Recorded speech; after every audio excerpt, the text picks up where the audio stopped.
adik-adik jumpa lagi dengan kita bersama Lose di dalam ibadah sekolah minggu pada minggu pagi hari ini. Dan saat ini Lose ditemani oleh teman-teman kita, yaitu Mika, Rahel bersama Mika. Senang sekali adik-adik kita bisa berjumpa, kita bisa ibadah sekolah minggu lagi.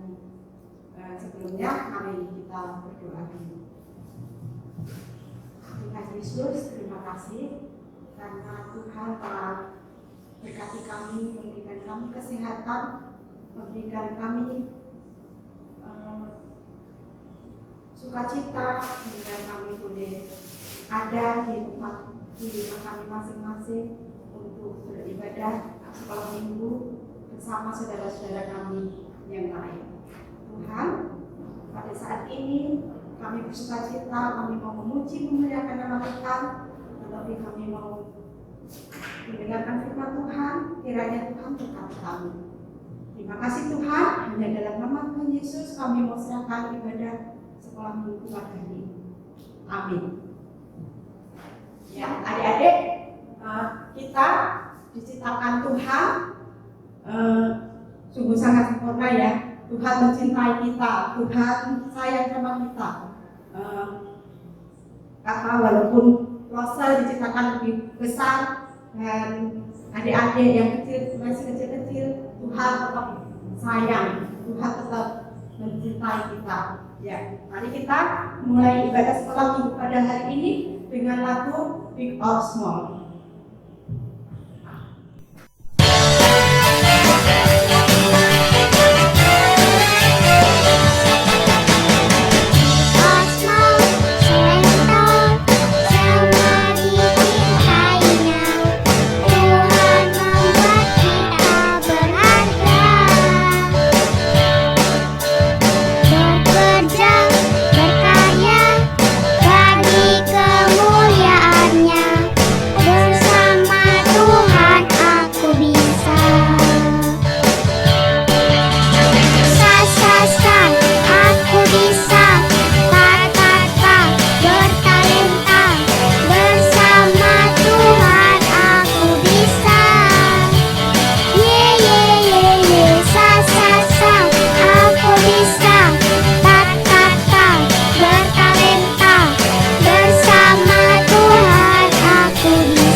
Puji Tuhan, dan pada saat ini kita akan mendengarkan firman Tuhan.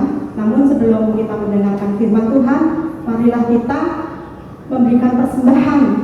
Persembahannya dikumpulkan di rumah masing-masing ya, nanti dikumpulkan oleh papa mama atau mama di rumah kepada Yosef.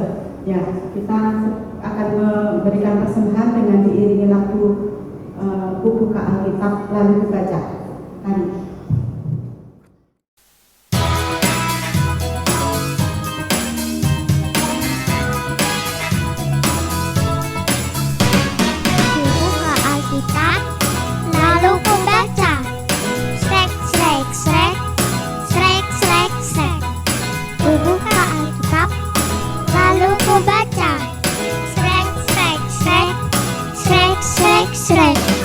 Firman Tuhan ada di hatiku, ada di langkahku, ada di hidupku, selalu bertumbuh, sirami hatiku, berbuah, berbuah, berbuah, berbuah, berbuah, berbuah, berbuah, berbuah.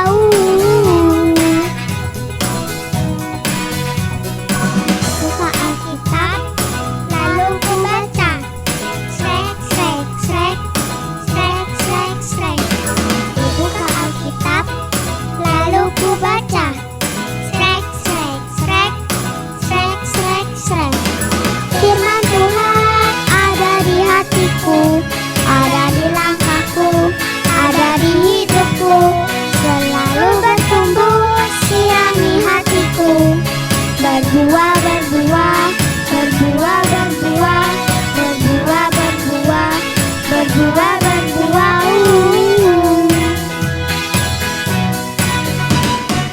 Firman Tuhan ada di hatiku, ada di langkahku, ada di hidupku, selalu bertumbuh, sirami hatiku, berbuah, berbuah, berbuah, berbuah, berbuah, berbuah, berbuah, berbuah.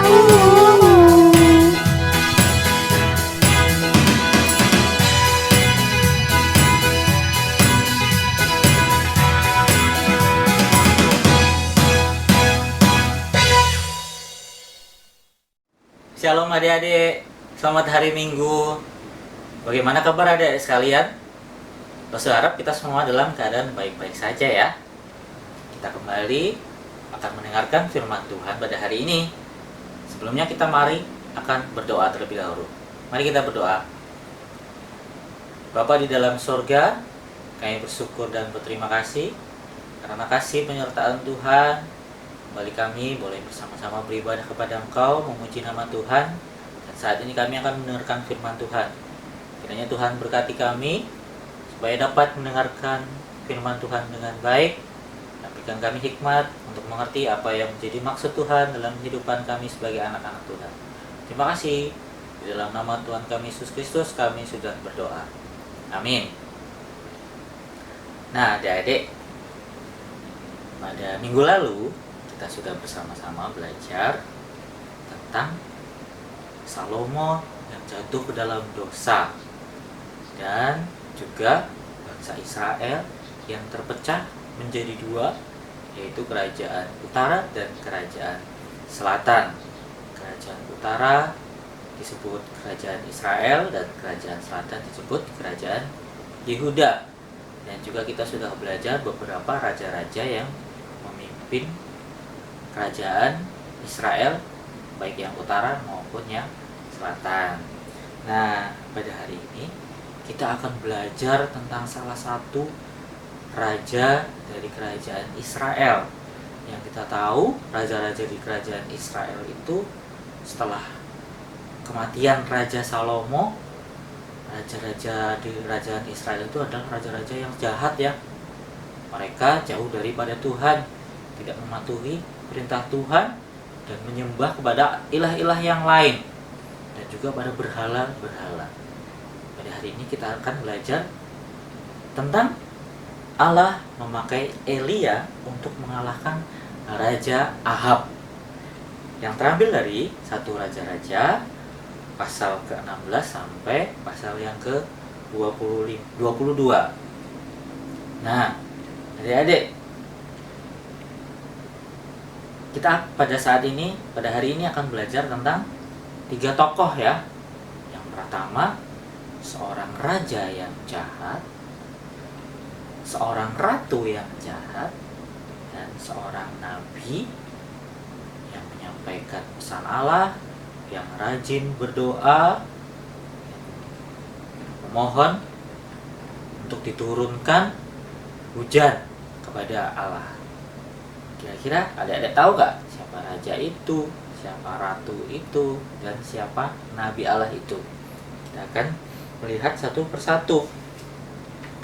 Yang pertama adalah Raja Ahab. Nah, adik-adik bisa melihat di 1 Raja-Raja pasal 16 dan 1 Raja-Raja pasal 20. Dan sambil melihat gambar di samping ya. Ahab menjadi raja Israel selama 22 tahun. Ahab itu raja yang jahat. Jahatnya bagaimana loh, Sir? Jahatnya itu adalah dia itu lebih jahat daripada raja-raja sebelumnya. Dia sungguh berdosa kepada Allah. Dia memiliki istri yang jahat, yang membawanya menyembah Baal, adalah dewa yang palsu, bukan dewa-dewa yang sesungguhnya, dewa palsu. Dan Raja Ahab membawa Raja Israel, bangsa Israel, untuk menyembah Baal, dan dia juga membangun mezbah untuk dewa palsu itu. Nah, yang kedua, ratu yang jahat itu adalah bernama Ratu Izebel, istri dari Raja Ahab. Nah, Ratu Izebel ini jahat. Jahatnya apa? Dia membunuh semua nabi-nabi Allah. Nah, termasuk dia juga menyembah berhala, menyembah Baal, dan dia juga mencoba untuk membunuh Nabi Elia. Sungguh ratu yang jahat ya. Kalau adik-adik mau tahu Baal itu seperti apa, terus ada gambarnya sebelah sini. Baal itu adalah ilah palsu. Bentuknya hanya seperti patung yang dibuat oleh manusia.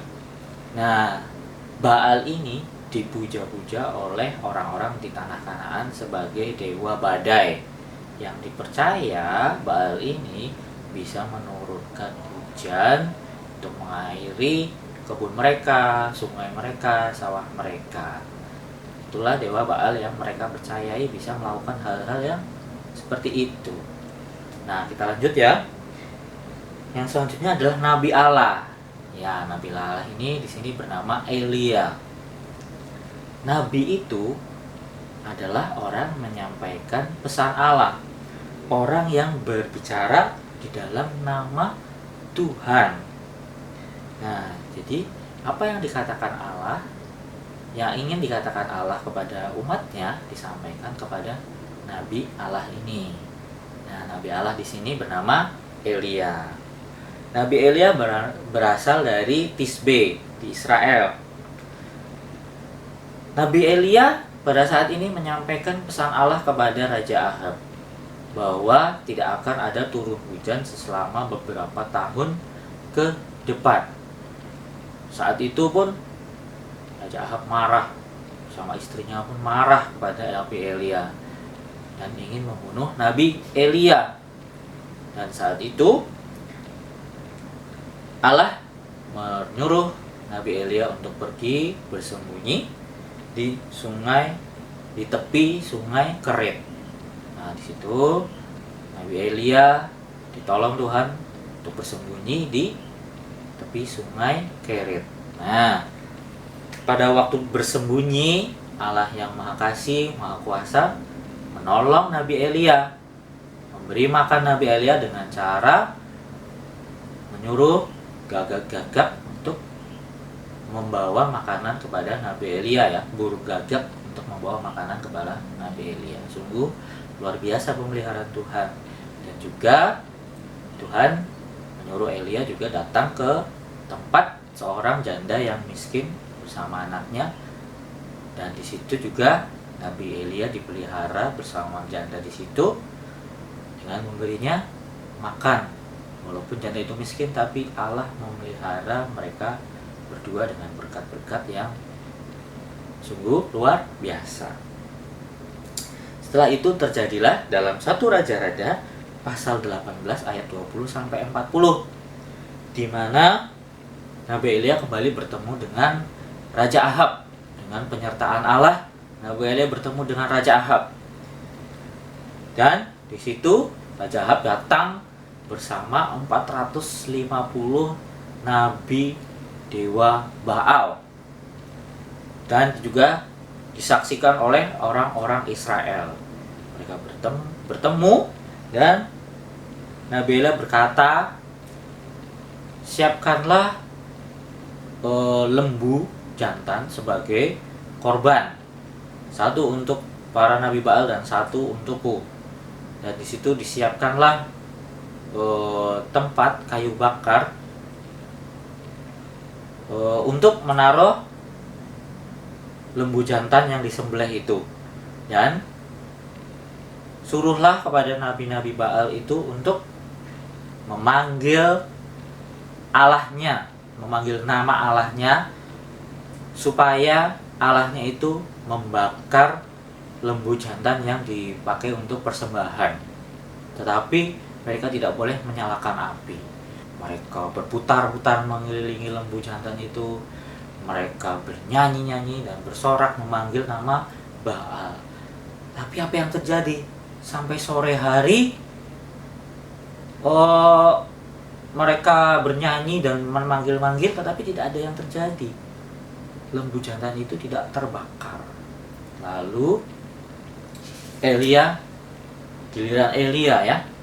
Elia menyembelih lembu jantan itu. Lalu Elia menumpuk batu-batu, dibuatnya sebuah mezbah dan ditaruhnya kayu bakar, lalu taruhnya potongan-potongan lembu itu. Dan setelah itu Elia menyuruh orang-orang untuk menyiram potongan lembu jantan itu dengan air, menyiram mezbah yang dibuatnya dengan air, menyiram kayu bakar yang tadi disiapkan dengan air sebanyak mungkin, sampai di bawahnya dibuat parit untuk menampung air itu, supaya air itu juga tetap ada di situ untuk menyiramnya nanti kembali. Setelah semuanya sudah basah ya, kalau disiram air kan basah semuanya ya, kayunya basah, daging-dagingnya basah, lembunya basah, batunya basah, dan airnya di bawah tergenang. Lalu Elia berdoa kepada Tuhan untuk mengirimkan api untuk membakar persembahan itu. Elia berdoa kepada Tuhan, lalu apa yang terjadi? Turunlah api Tuhan menyambar habis semua korban bakaran, semua kayu api, batu-batu, bahkan air yang ada di parit itu, semuanya terbakar habis oleh api yang dikirimkan oleh Tuhan. Kejadian itu sungguh luar biasa ya adik-adik ya. Semua batu yang basah, kayu bakar yang basah, parit, air yang basah, semuanya gosong, semuanya habis dimakan oleh api yang dikirim oleh Tuhan. Di situ orang-orang Israel melihatnya sangat takjub dan mereka sujud menyembah dan memuliakan nama Tuhan. Dan di situ akhirnya Elia menyuruh untuk menangkap semua nabi-nabi Baal yang ada di situ. Nah, adik-adik, melalui kisah ini kita diajarkan yang pertama bahwa Allah kita itu benar-benar ada dan maha kuasa. Dia sanggup melakukan sesuatu yang mustahil. Tidak seperti Baal yang hanya patung buatan manusia, yang tidak bisa bergerak, yang tidak bisa melakukan mujizat-mujizat. Begitu ya adik-adik ya. Allah itu menahan hujan selama beberapa tahun di kerajaan Israel. Allah mengirimkan api dari langit. Allah mengubah hati orang Israel. Allah itu sungguh maha kuasa. Yang kedua, Allah kita itu setia menjawab doa-doa kita. Allah menjawab doa Elia untuk menghentikan hujan. Allah menjawab doa Elia setelah kejadian ini. Ya Allah, Elia berdoa untuk menurunkan hujan kepada bangsa Israel. Allah pun memberikannya. Pada saat Elia sedang bersembunyi di rumah janda, anak janda itu sempat sakit dan akhirnya meninggal. Tapi Elia mendoakan anak itu, dan anak itu kembali hidup karena pertolongan dari Allah. Allah menjawab doa dari Elia. Dan Allah juga tadi waktu Elia berdoa, Allah mengirimkan api untuk membakar semua korban bakaran. Dan yang ketiga, Allah memelihara umatnya yang percaya kepadanya. Yang tadi kita lihat, Allah memelihara Elia dengan memberikan Elia makanan dari gagak-gagak. Sungguh hebat ya. Lalu Allah membuat keadaan Elia aman, tidak ditangkap oleh Raja Ahab selama dia bersembunyi. Dan Allah memberikan kekuatan kepada Elia selama dia bersembunyi. Oh ya, terakhir ada satu lagi. Allah memiliki tujuan dalam setiap karya-karya Tuhan. Allah memiliki tujuan dalam setiap kehidupan. Allah menunjukkan bahwa Dia adalah satu-satunya Allah yang sejati, yang patut disembah. Bukan Baal yang tidak mempunyai mujizat apapun. Yang kedua, Allah berkuasa atas segala sesuatu, mengendalikan cuaca, mengendalikan hujan, mengendalikan kehidupan kita. Lalu Allah dapat mengubah hati kita untuk kembali kepadanya. Orang-orang Israel yang tadinya meninggalkan Allah dibawa kembali, dirubah hatinya melalui mujizat-mujizat, melalui karya-karya Tuhan. Nah, bagaimana dengan kita semua adik-adik? Apa yang sudah Allah lakukan dalam kehidupan adik-adik selama ini? Adik-adik merasakan ya apa yang Allah lakukan dalam hidupnya adik-adik? Bagaimana Allah memelihara adik-adik mulai dari adik masih kecil sampai dengan besar seperti ini ya.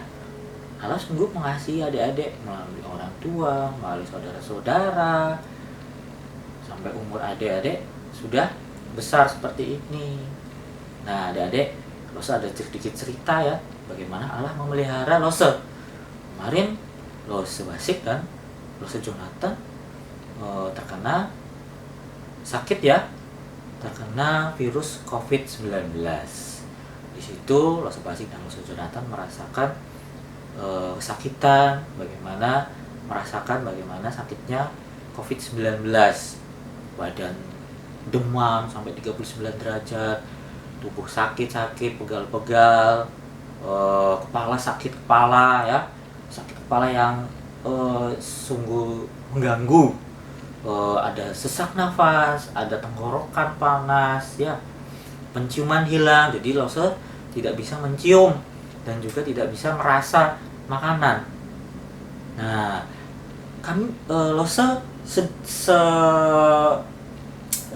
sebentar merasa sangat khawatir karena melihat bagaimana penyakit ini. Tetapi Lose berdoa kepada Tuhan, meminta tolong supaya boleh disembuhkan, supaya juga tidak menularkan kepada orang lain. Lose berdoa dengan sungguh-sungguh kepada Allah, minta tolong pada Allah, kiranya Allah yang berkuasa atas semuanya, kiranya Allah memberikan yang terbaik kepada Lose. Dan akhirnya Allah menjawab dan menyembuhkan Lose Basik, begitu juga dengan Lose Jonathan. Tetapi memang sampai sekarang Lose Basik dan Lose Jonathan masih ada dalam proses penyembuhan, khususnya pada Lose Jonathan yang pada saat ini kakinya masih sakit karena pegal-pegal ya, karena kesleo, dan juga penciumannya yang masih belum kembali. Dan Lose Basik juga kadang masih capek ya, terasa capek. Tetapi pemeliharaan Tuhan kepada Lose sangat luar biasa adik-adik. Tuhan Maha Kuasa, Tuhan menjawab doa, dan Tuhan memelihara Lose dan juga dalam setiap karya Tuhan, dalam apa yang kehidupan lo rasakan, itu semua ada maksud dan tujuan, mungkin supaya lo bisa bersaksi pada adik-adik seperti sekarang ini ya. Jadi kita tetap menjaga kesehatan, mematuhi orang tua, memakai masker, menjauhi kerumunan, ya, cuci tangan, rajin cuci tangan ya. Gitu ya adik-adik. Nah, Rosa harap dengan pelajaran kita pada hari ini, adik-adik juga terus berpegang kepada Tuhan kita yang Maha Kuasa, setia kepada kita dan memelihara umatnya. Sekarang Rosa akan menyampaikan ayat hafalan kita pada minggu ini ya, yang terambil dari 1 Raja-Raja pasal 18 ayat 21b. 1 Raja-Raja pasal ke-18 ayat 21b. Berapa lama lagi kamu berlaku timpang dan bercabang hati? Nah, adik-adik, demikian yang bisa disampaikan. Mari bersama-sama kita berdoa. Tuhan Allah Bapa yang Maha Kasih, yang Maha Kuasa, kami bersyukur untuk firman Tuhan yang sudah Tuhan sampaikan pada kami. Biarlah kami anak-anak-Mu boleh terus menjadi anak-anak Tuhan yang setia kepada Engkau. Dan kami percaya Engkau akan berkuasa atas kami, Engkau akan setia, Engkau terus memelihara kami, dan kami percaya apa yang terjadi dalam kehidupan kami, Tuhan mempunyai maksud tertentu. Terima kasih Tuhan, di dalam nama Tuhan kami Yesus Kristus kami sudah berdoa. Amin. Sampai jumpa adik-adik, sampai ketemu di minggu depan. Dadah.